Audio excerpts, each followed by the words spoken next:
Hi, everyone. I'm Vladimir Dutit. We are watching all the news happening in the United States and around the world. Let us begin. President Trump is in Saudi Arabia on his first major international trip of his second term. We're live in Riyadh, where the president has already signed agreements with the host country. Plus, new data out this morning suggests inflation cooled last month as the president rolled out his sweeping tariffs. We'll look at how investors are reacting to today's CPI report.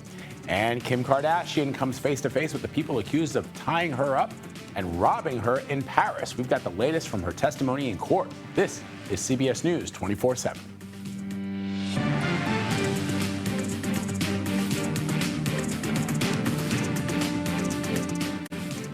The president of the United States is in Saudi Arabia right now on the first stop of the first Middle East trip of his second term. The president is taking major investments from the Persian Gulf nations, including, but not only the Saudis, also the United Arab Emirates and Qatar.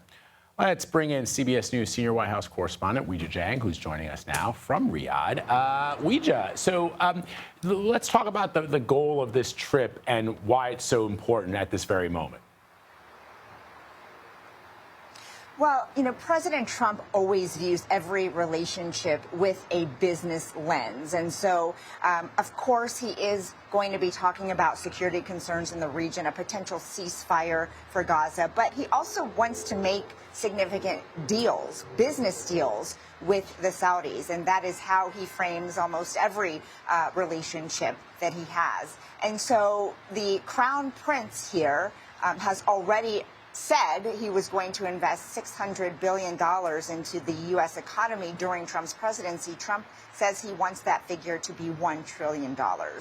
The two did sign some understandings today, but they weren't exactly any deals that have monetary figures attached to them.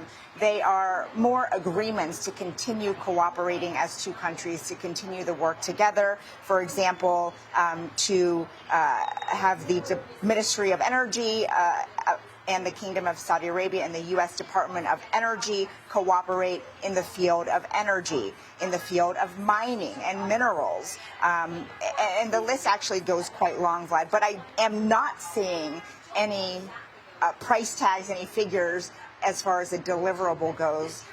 But it is important, Vlad, that they maintain this relationship because obviously, Saudi Arabia is a huge ally of the U.S. when it comes to maintaining peace and security in this region. 100%. The other interesting note of this trip, Weijia, as you know, is that there are some high-powered business leaders along for the ride, including Elon Musk. How does the president hope this trip will boost foreign investment into the United States? And what are the specifics as it relates to those business leaders who are joining on this journey? Well, there is an investment summit here, Vlad, and certainly, perhaps they were going to come anyway, but I do think that the president's attendance and him being here in Riyadh attracted some of those business owners here as well. And it is also a very long list. Uber and BlackRock and Citigroup, the list goes on. They had lunch together at the Royal Court. And it really is, I think, an opportunity to hear from both the president and the Crown Prince about various different opportunities across sectors, not just one industry, to talk about any potential investments that can be made. But the president really wants to use any platform that he can to try to get more of those investments into the U.S. economy. For example, one of the companies here is NVIDIA that just announced a major, project in the U.S. that the president has been touting now for several weeks. So, Weijia, finally, let me ask you about this Boeing 747 jet that the country of Qatar is gifting to President Trump this week.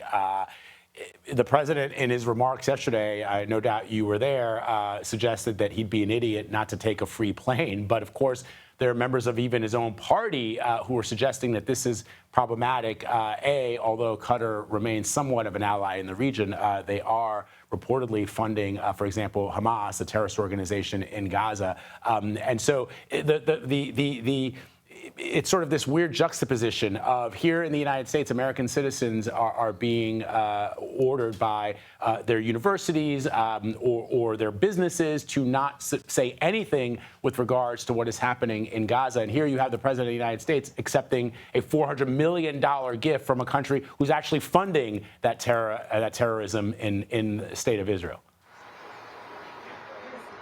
So the Qataris insist that no decision has been made, that it is under consideration. But you are right in that the president says if they were to offer this gift of a $400 million luxury jumbo jet to him, that he would be stupid not to accept it.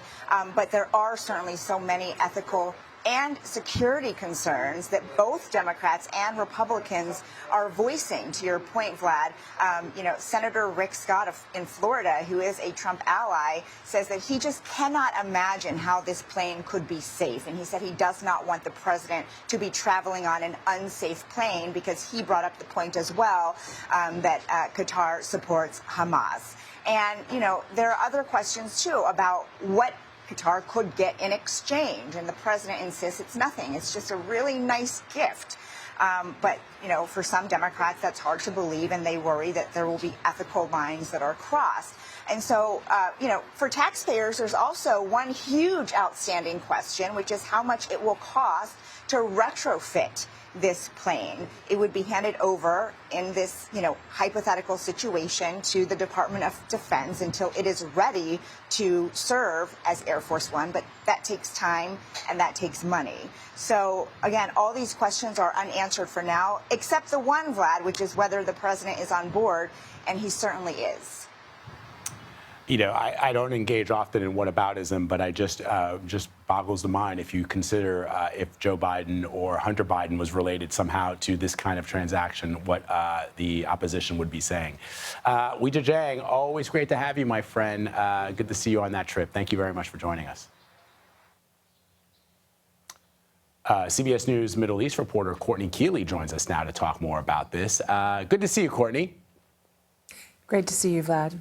So let's talk about what potentially might come of this trip with regards to Iran and some of those nuclear talks that the president has suggested that he'd like to dig into. Right. So we've got President Trump actually having his envoys for the fourth round of talks with Iran, which is looking pretty serious. The Iranians are shrewd negotiators. They want their uranium, but they want it at a certain grade level. I'm not going to get into the specifics of that, but not nuclear level, more for civilian use for power. And they're trying to square that circle or circle that square. But it's getting there. And what's interesting is Trump has bypassed Israel on so many different levels. We'll get to that soon. But right now, the Iranians are actually talking with the Saudis on a more like deputy level, not on the top level. And that's something, the Sunni and the Shia, the ultimate two countries that kind of all want to dominate this greater region of the Middle East. When they start talking, that's when my radar goes off. I'm like, wow, the Saudis and the Iranians are talking, but it's happening in the background, and I'm watching that incredibly closely. So when President Trump goes to Saudi first and has this lavish greeting by Mohammed bin Salman, it's not going to be lost on the Iranians. They're going to watch this trip very closely, and they're waiting to make a date for the next nuclear talks. That is fascinating, Courtney, the idea that the Iranians and the Saudis could be somehow coming to any kind of even a minimal level of diplomacy, given, as you point out, that much of the strife in the region has been caused by these two historic enemies. You pointed out earlier that the president is not engaging with Israel on this trip. So how does that complicate whatever kinds of ceasefire negotiations the president might undertake with the situation in Gaza? Well, we saw the American hostage be released yesterday, and Steve Witkoff hugging his father, and this glorious release, finally, the last remaining American hostage that was alive, released from Gaza. Steve Witkoff was instrumental in this. President Trump did not fly to Israel. He was not there shaking Prime Minister Netanyahu's hand. There's no optic of them even talking. Prime Minister Netanyahu saying separately in an office statement that they will continue negotiations under fire. And President Trump wants that ceasefire back in place that they had negotiated in early January. So he's clearly, just by default of not talking, or even when they were meeting when he announced the Iranian nuclear deal, sitting next to Netanyahu, but it looked like to the surprise of the Israeli prime minister. So now he's having this fist bump coming down off Air Force One, and pretty much in like a almost virtual embrace of Saudi Arabia, Mohammed bin Salman. This goes back. I mean, we have back to 9/11 and the Saudis. It's a complicated relationship, but even in 2017, President Trump came in and embraced it. Remember that orb photo, that sword dance? And at that point, Mohammed bin Salman was a pariah for the killing of Jamal Khashoggi, a Saudi Arabian journalist in Istanbul. Trump turned that around in 2017 with that first trip.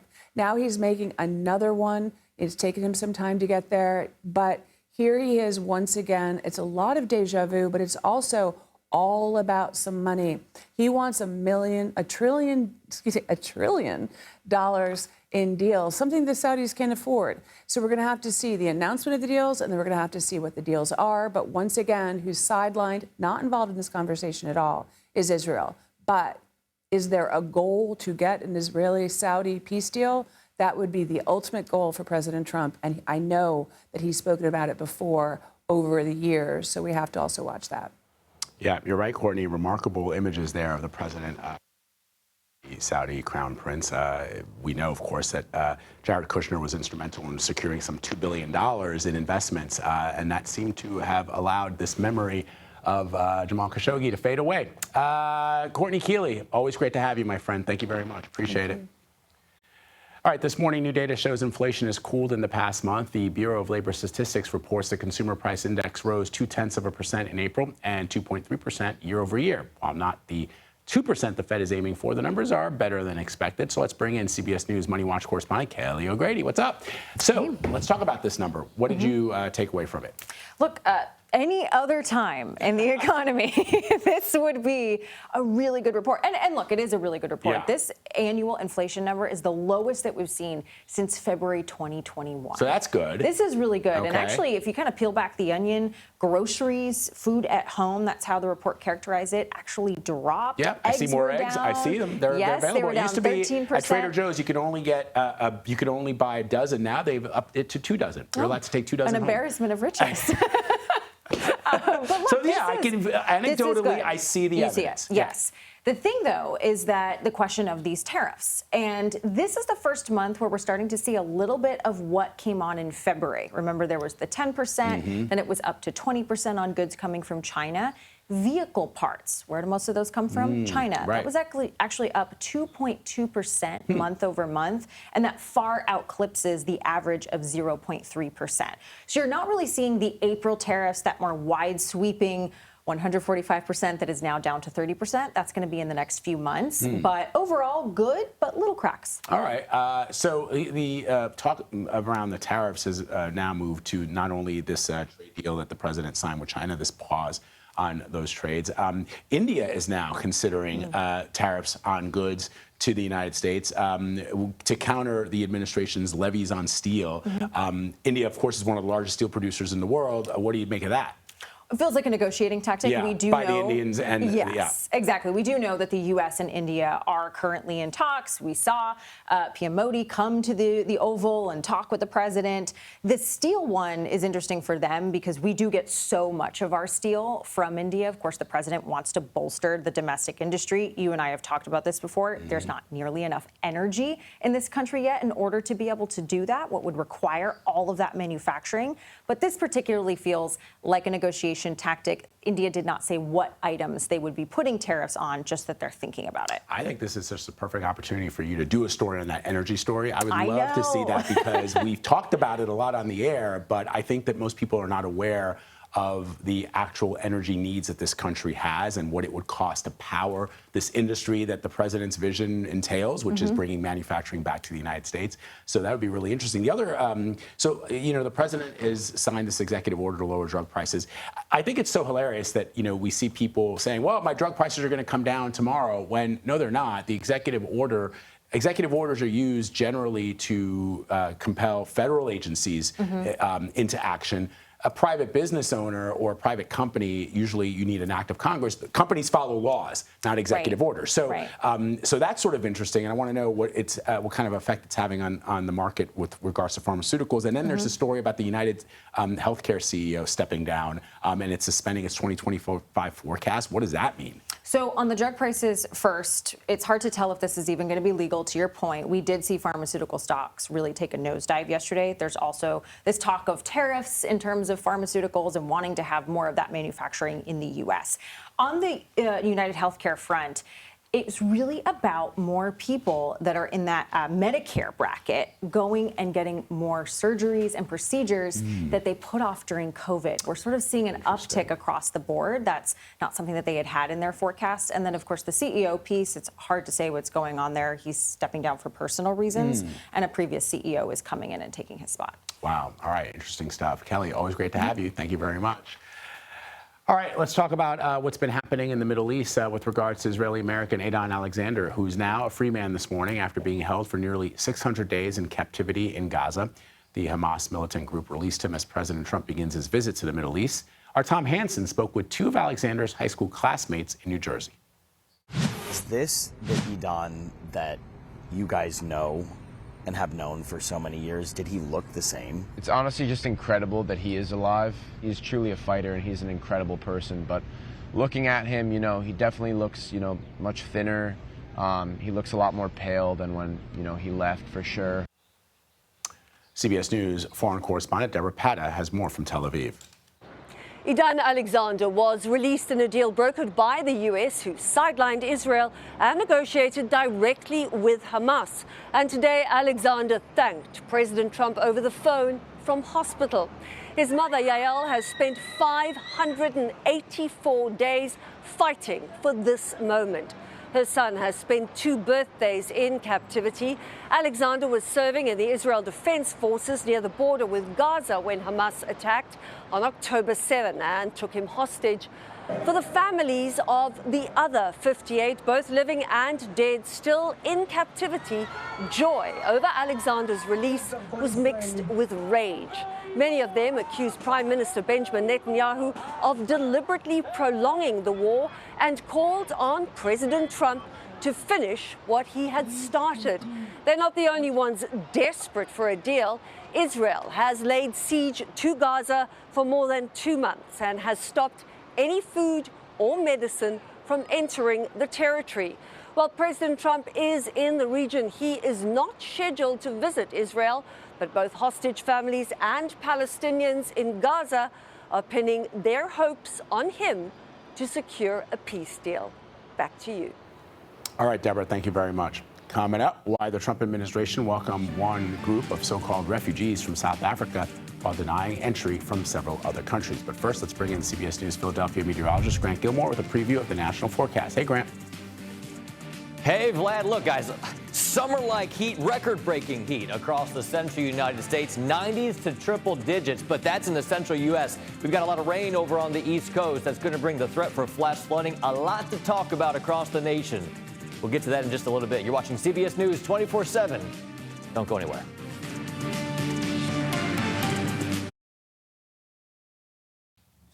Just released video shows the moment New Mexico sheriff's deputy had to surround 2 kids armed with a gun. Officials say the 7- and 9-year-old brothers tried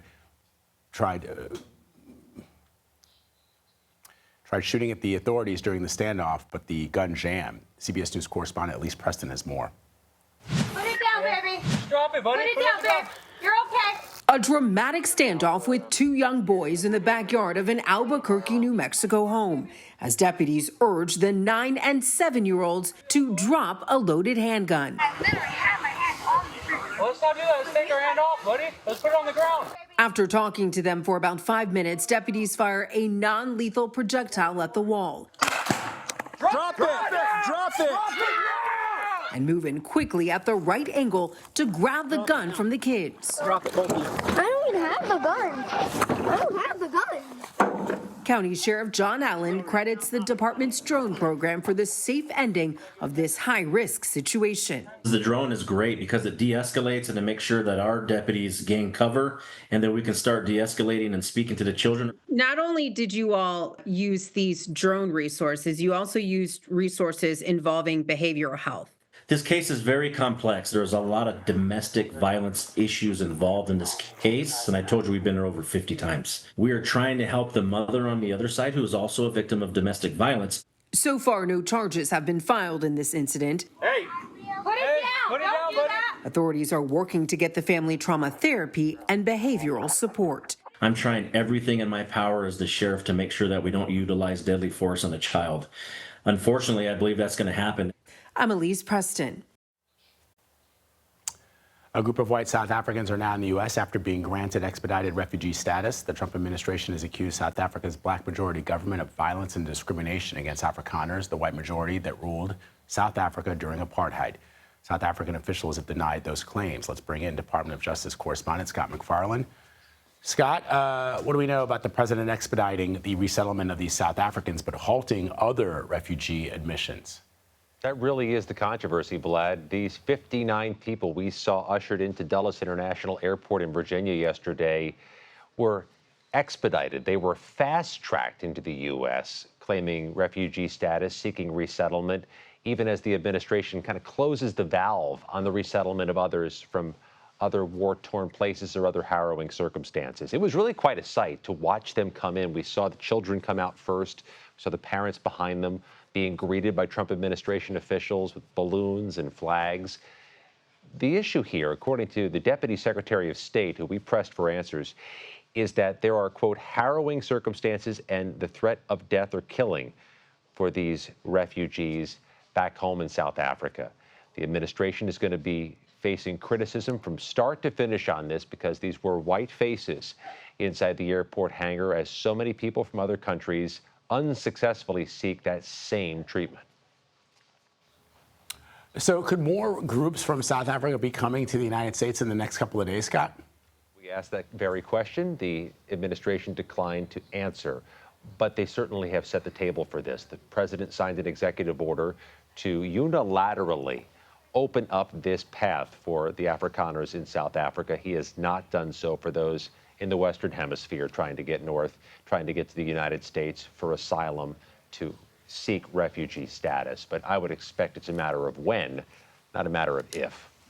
Let me ask you about something else, Scott. The Congress's primary main research arm, of course, is the Library of Congress. There is some new leadership after the previous librarian was summarily fired. What are you hearing about? What are you hearing from members of Congress specifically about whether or not this represents an overreach of the executive branch? I know two officials were escorted off the premises of the library yesterday after they were deemed to not have the access or the clearance to be there. This feels like it's destined for the courts. Another separation of powers issue where members of Congress have criticized the president for unilaterally firing the librarian of Congress, who functions as the lead of Congress's research arm. So you've got a whole balance of power issue here. What's more, the president has installed, at least temporarily, his deputy attorney general, that man, Todd Blanche, his former criminal defense lawyer, as the acting librarian of Congress. And that is quite a side gig, Vlad. The librarian of Congress has an enormous Herculean job in front of him or her.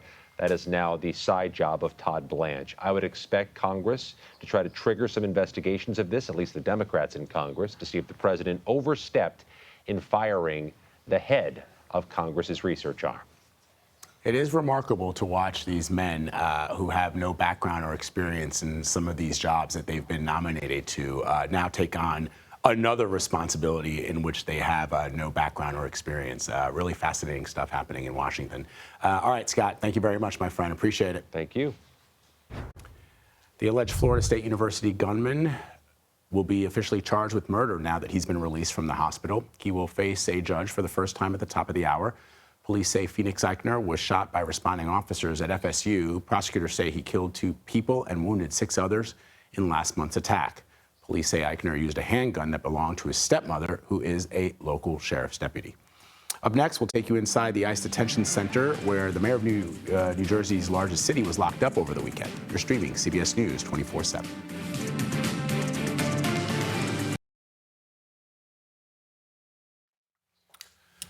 Three House committees are set to hold markups today. A budget reconciliation bill aimed at advancing President Trump's agenda. It comes as House Republicans release a new plan that would slash spending by at least $800 billion, and much of those cuts would come from Medicaid. Let's bring in CBS News congressional correspondent Nicole Killian to talk more about this. Nicole, let's talk about these cuts to Medicaid, which have been a third rail for many lawmakers. What do we know about what's on the table? Well, what we know is that some of these cuts aren't as steep or deep as previously thought. However, the latest proposal that will be marked up later today in the House Energy and Commerce Committee does include a number of reforms and potential reductions. For instance, one of the biggest things is that it would implement new eligibility requirements and potentially new work requirements for those recipients on Medicaid, requiring them to work up to 80 hours per month or attend school or volunteer. Also, there are some additional changes to some of the funding formulas in terms of provider tax that is part of the program that could put some of the burden more onto the states, more eligibility requirements and paperwork requirements. Some recipients also may have to start paying co-pays depending on how much they make for certain services or medications. So those are some of the changes that this committee will take up. Of course, many Republicans, for the most part, would like to get this through, but there are some who have some trepidations about this, and certainly many Democrats who continue to rail against these cuts. So expect a pretty heated committee hearing later today as lawmakers try to finalize this package. Lawmakers are also working, as you know, Nicole, on a so-called deal on the SALT cap. Explain to our audience what that battle is about. Yeah, so this has to do with the tax portion of the bill. Obviously, this is a massive package that would turbocharge the president's agenda, but a big component of this is extending the president's tax cuts. And so one component of that, there are state and local taxes. There's a deduction for that. Right now, that deduction is capped at $10,000, but there are some lawmakers here on Capitol Hill, particularly in the Northeast, where some of those state and local taxes are pretty high, where they want to see that cap significantly increase. Now, according to the proposal that will be taken up by the House Ways and Means Committee, that cap has been increased to $30,000, but still, for some of these Republicans, that is not high enough. In fact, some of them call it insulting. Some have threatened to vote against this entire big, beautiful bill that the president has because of this issue. So again, their concern is that these state and local taxes really present a burden for taxpayers. They want additional relief, and so they are fighting for a higher cap. So again, we'll have to see how things play out in the House Ways and Means Committee later today, but certainly there is some work to be done to try to find a resolution there so that this package isn't completely thrown off or delayed because of this issue. So bottom line, Nicole, do you think that the House and the Senate can reconcile on this final bill? Well, I think we first have to see if the House can reconcile with the House. You know, that is basically Speaker Mike Johnson's challenge over the next couple of weeks here. I mean, he has made clear he really wants to get this package out of his chamber by Memorial Day, but that really means he's got to reach this deal on SALT. He's got to get those moderate Republicans on board, those Republicans who are concerned about some of these Medicaid cuts. He's got to assuage their concerns. And then you have conservatives out there who say they want a lot of these cuts to be much deeper. So trying to herd all of these different cats, if you will be very challenging for the Speaker over the next couple of weeks. And even if he does get this out of his chamber, certainly some Senate Republicans have expressed a desire to make changes to the package. So all of these major packages are always a heavy lift, but nonetheless, congressional leaders still remain upbeat that they can get this done by the July 4th holiday, which is their current target. All right, Nicole Killian for us on the Hill this morning. Nicole, thank you very much. Newark, New Jersey Mayor Ras Baraka is due in court tonight following his arrest at an ICE detention center last week. CBS News Homeland Security correspondent Nicole Skanga got a tour of the center with the director of ICE, but Her interview with him was tightly controlled. Watch this. Welcome to Delaney Hall, a 1,000-bed facility in Newark, New Jersey, and the crown jewel of President Trump's detention ramp-up. The cost? $1 billion over the next 15 years. Acting ICE Director Todd Lyons offered us an inside look. Director, ICE is over capacity, but I'm looking at a number of empty beds right now. Correct. Why is that? Right now, the teams out here in New York and New Jersey are focused on the worst of the worst and getting those individuals off the street that have been let go by a lot of these sanctuary jurisdictions. With 152 detainees, Delaney Hall is at just 15% capacity since opening its doors up on May 1st. ICE officials say 75% of those detained have pending or criminal convictions. Outside Friday, lawmakers clashed with federal agents. Newark Mayor Ross Baraka was handcuffed after he was seen here being allowed onto the grounds. Were you warned that you'd be arrested? No, not for over an hour. I was standing there. Nobody said anything. Baraka denies allegations that he trespassed and questions the oversight of the privately owned prison. The company that owns it, Geo Group, has faced accusations of inhumane conditions at its facilities in the past. I don't think people should be making profit off of prison, right? And I think that there needs to be public oversight. Inside, Lyons showed us where detainees contact lawyers and family members. They can have limited email access as well. The Trump administration said last week it's open to suspending an individual's right to challenge their detention in court, citing what they called an invasion of migrants. Migrants here, do they deserve due process? Do they deserve habeas corpus? So when migrants here or illegal aliens that come into Delaney Hall, they do get due process. So I am proud of the work that's done here because they are being treated in a safe and humane fashion, and they are receiving due process and going through the entire immigration proceeding. Would you be concerned if that due process was taken away? We gotta go. We gotta go. We are way past right now. We gotta go. Gang reporting. ICE officials first told Nicole and her crew that they cut off the interview because their time with the director was up. Later cited security reasons. As for when the facility will reach capacity, says that depends on cooperation from local law enforcement. All right, parts of Minnesota are under evacuation orders amid some intense wildfires there. Just check out this video out of St. Louis County. Wow, really tremendous fires there. The area appears to be under a critical fire risk today, with temperatures expected to soar above 20 degrees above normal. So let's bring in CBS News Philadelphia meteorologist Grant Gilmore with another look at the national forecast. Hey, Grant. Hey, Vlad. Yeah, you got those higher temperatures, lower relative humidity values, and breezy conditions, and that is the ideal recipe for fires to start and spread. Obviously, you don't want that to happen, but when you've got weather conditions like what Minneapolis has and much of western Minnesota, you've got that concern for fires today. Warm today, warm tomorrow, or should we just say more summer-like? Showers and storms coming on Thursday. We get conditions a little more better under control as we head into the weekend, but still, you've got breezy conditions, not just across the northern plains, where we've got wind advisories in effect that's going to help fuel some of those fires, but you've got a lot of fire concerns there across the southwest. They're moving through the desert southwest because of the dry air and those breezy conditions. Let me pull up the map here and show you that fire concern today. Across the desert southwest, you've got that elevated to critical fire concern today, and then, of course, up across the northern tier states, where not just is it dry and warm, but you're talking about record temperature potentials as we head through the next couple of afternoons. You're talking about summertime heat that is really just unheard of for this time of the year. San Antonio looking at high temperatures today around 105 degrees. The record is 98 degrees. That blows that record high temperature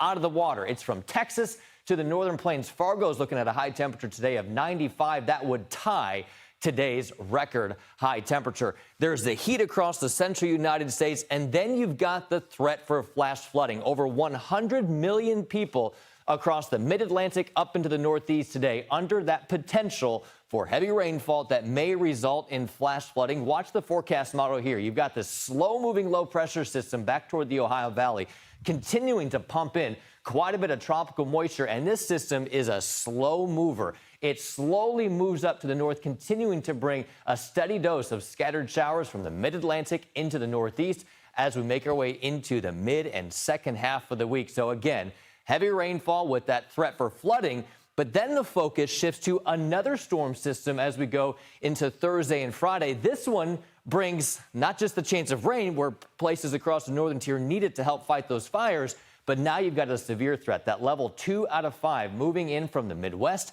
into the Great Lakes states there in Michigan, Indiana, and Western Ohio, Cincinnati included in that. So we'll have to keep an eye on those conditions as we go through the second half of the week. But again, heavy rainfall in advance of that storm system later today could result anywhere between 2 to 5 inches of rain. Some places could even pick up nearly a half foot of rainfall over the next couple of days. Vlad, it's still springtime, and with that, we're seeing a lot of active weather, but feeling very much like summer, and dangerously so across the central United States. Back to you. All right, I'm here for it. Grant, thank you very much. Kim Kardashian testified in court this morning in the trial of people accused of tying her up in Paris as part of a jewelry heist. The latest details from court coming up next. You're streaming CBS News 24/7.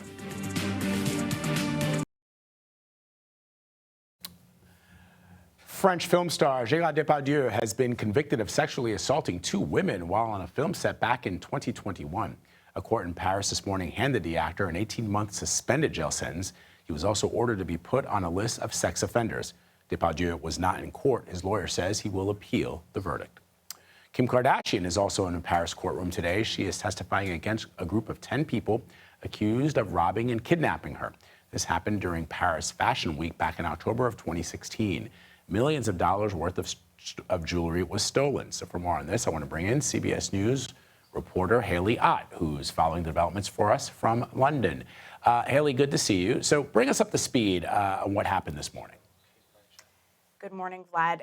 Kim Kardashian is still testifying in the trial of 9 men and 1 woman accused of charges related to that 2016 robbery, where the reality star was bound, gagged, and held at gunpoint in her Paris hotel residence. She's so far gone through the details of that experience, explaining how she was falling asleep in her room when people entered. They were dressed like police, and they were with the watchman from downstairs who she said she recognized and who was being forced to translate for them. She said the robbers kept asking her for her ring, but she was in such a state of shock initially that she didn't really understand them. That ring was the diamond engagement ring that was worth an estimated $4 million given to her by her then-husband, Kanye West, or Ye. And the robbers eventually found it themselves, along with other jewelry that you mentioned, worth millions more. We've heard it's been emotional testimony. Cameras aren't allowed in the room, so we're hearing reporting from inside the courtroom. Kardashian said she thought she was definitely going to die that night. She said she thought she'd be raped. And she said she told the robbers that they had to spare her life because she had babies and she needed to make it home for them.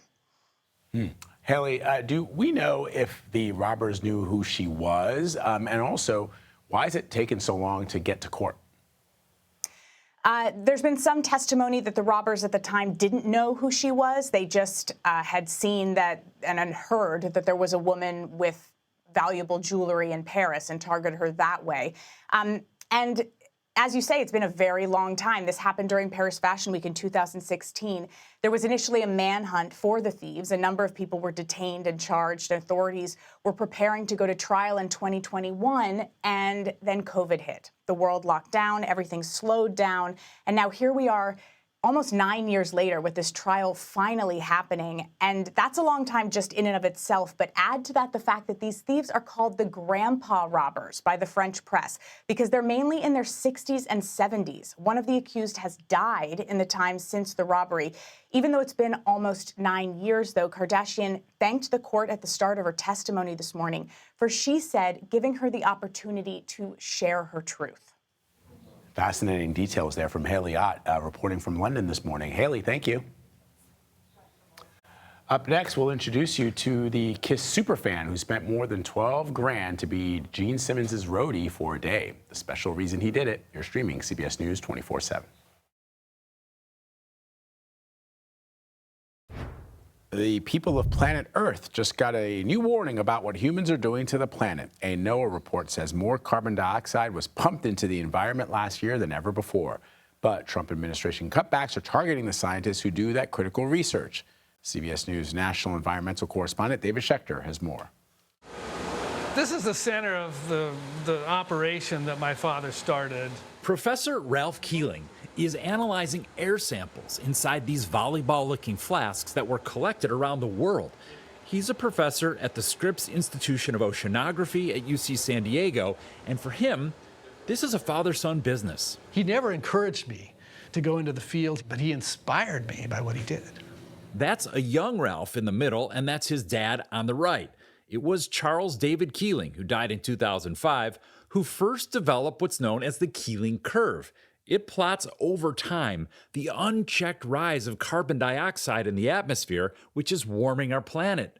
Look how closely the curve matches the rise in global average temperatures. The headline, sadly, is the same every year, so we keep breaking records.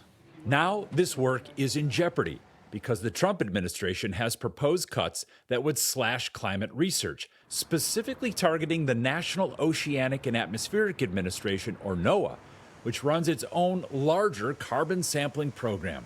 Do you have some concerns that that work is going to stop? It would be a big blow if that work stopped, not just for me personally, but for the community and for the world at large. Supporting the work that Keeling started is now a combined effort of scientists around the world. All right, now we'll walk away. Over the years of our climate reporting, we've stood on a volcano in Hawaii to see samples gathered, and in Norway took a cable car to see how samples are shipped to a NOAA laboratory in Boulder, Colorado for analysis. Why do you have to send samples to Colorado? Because we want to see that we are measuring on the same scale. It's beautiful data, but it's also sad. So underlying that sense of, wow, scientific wonder and beauty is also a sadness that this is actually what's happening. The Trump administration's plans would eliminate NOAA's global CO2 program, ending decades of unbroken data collection and degrading the ability to project how climate change will impact our future. The administration has not yet responded to our request for a comment. Turning off a program like this would be like turning off the headlights on a dark street at night. You can't see where you're going. The story of how our climate is changing has in part been revealed by a father and a son. Now, with that continuous record under threat, who knows where the story goes? For Eye on America, David Schechter, La Jolla, California. The Cannes Film Festival kicks off today, but there will be some changes on the red carpet this year. Organizers say they will enforce a strict new dress code. It features a ban on nudity and sheer outfits. A statement from the festival says their staff will prohibit red carpet access to anyone not respecting the rules. Lengthy outfits with long trains will also not be allowed. But this is France. Well, I don't understand. All right, a man who paid more than $12 grand to be Gene Simmons' roadie said his crazy, crazy, crazy, crazy night with the Kiss front. Yeah, you got that? Do you get it? All right, okay, good. With the Kiss frontman is something he'd do all over again. Dwayne Rosado of Middletown, New York, purchased the experience as a birthday present for his son, Zach. The elder Rosado was recently diagnosed with MS and said you only live once, adding he wants to experience life. The pair got a chance to sound check with the iconic rocker. Zach told the crowd he had, quote, the best dad ever. Simmons said that was the most memorable part of his night. Very cool. Let us bring in CBS News Philadelphia meteorologist Grant Gilmore with the last look at the national forecast. Hey, Grant. I love that story. Can you imagine being up there on stage for a sound check for Kiss? So cool. That's awesome. That's good stuff. Yeah, for sure. Glad they were able to do that. All right, guys, let's talk about this. The forecast not so great for the eastern United States. You got a lot of rain from the mid-Atlantic all the way up into the Northeast. Just look at all of that green, not to mention cooler temperatures. Meanwhile, quite the opposite scenario. You've got a lot of heat across the central United States, 90s to triple digits in some places across the Lone Star State. In fact, this heat that we're going to see across Texas is going to be the biggest swing in temperatures that Texas has ever experienced. You're talking about 101 degrees in Dallas tomorrow, and this extreme heat is going to continue through the second half of the week into the weekend. So we're watching Texas for the heat. Meanwhile, more rain continues across the eastern half of the United States. Vlad, back to you. All right, Grant, thank you, my brother. That does it for us, folks. But stick around. After the break, Mugo Diwe is live from San Francisco with all the breaking news from coast to coast. This is CBS News 24/7.